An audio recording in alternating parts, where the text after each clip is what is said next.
หมวนลำวงลาวก็เต้นลาหักสาวหัวพันจ้องเต็กหมกลำวงในสิ้นต่างจอกับองค์สิ้นเมยฝอยาวซื้อเตียนสีเหมียนดิงทอเหี่ยวเจืองเจืองสิ้นเมยทักสีเละฝีเฮือนฝอบีทือด่างอุ่ยฝอเหี่ยวเจืองว่าสิ้นเมยใจทอเล่นเส้นเขา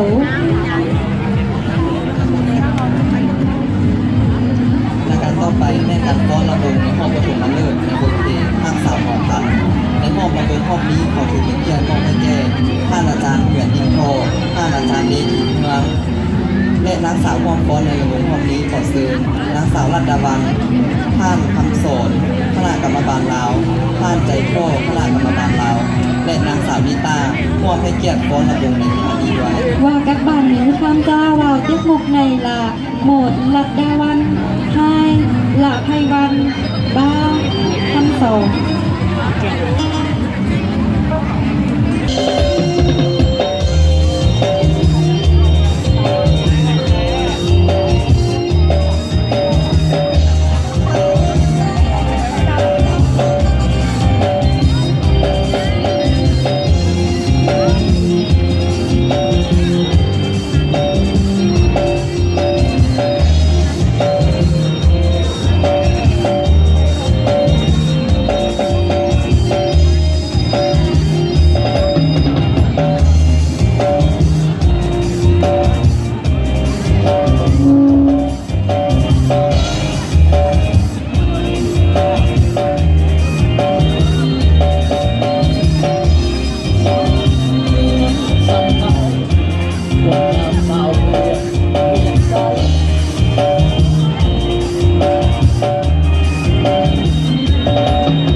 สุขใจแท้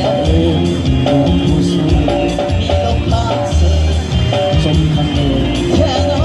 หัวพานอยากอายจากลาของฝากมาจองมาขายนอนไหลเราแก่แสนหลายมองกินอายดังแก้มคนบ้านอหลังนอคงให้ต้องควบกินกันมาสาวงามอยู่ใต้ลมใส่สมาเทียบสาวหัวพัน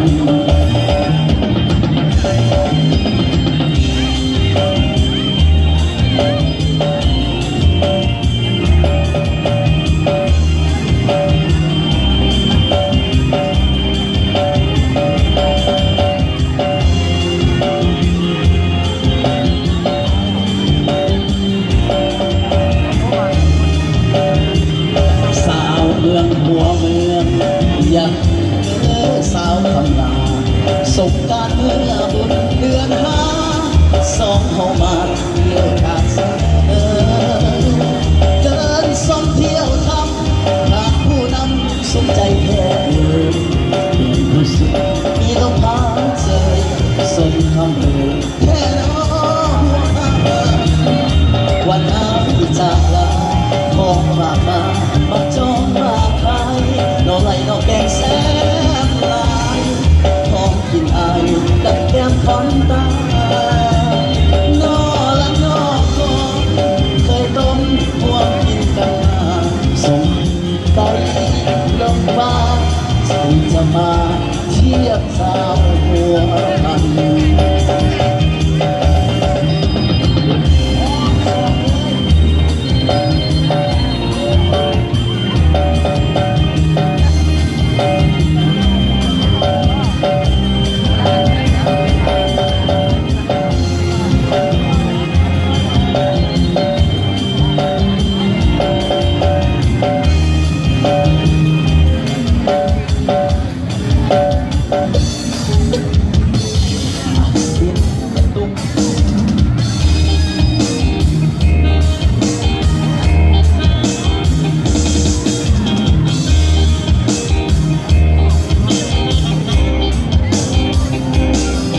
ชีพทำงานหามาอยู่ตามสายทางว่าจะนอนอ่อนได้ฟังสักนาน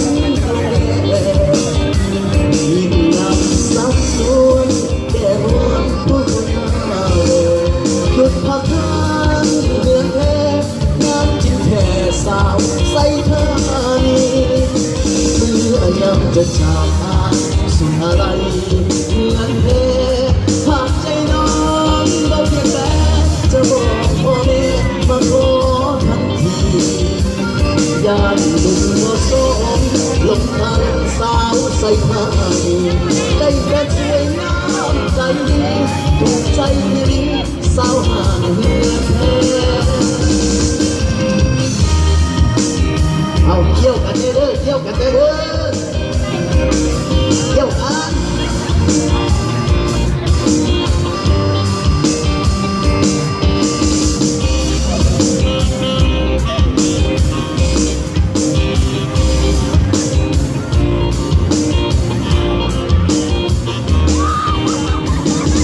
อาชีพทำนาหาปลาอยู่ตามสายทานว่าจะน้องอ่อนหวานได้ฟังสถานลงแดงยิ่งงามสัดส่วนแก่มวลผู้คนมาแลหยุดพักทางเพื่อนแด่น้ำจิ้มแค่สาวใส่ผ้าเมื่อยังจะจากทางอะไรเพื่อนแด่หากใจน้องบอกพ่อแม่ไปขอทันทีอย่าดูบ่สมลงมาลงสาวใส่ผ้าได้แค่สวยน้ำใจดีถูกใจเพียงสาวหา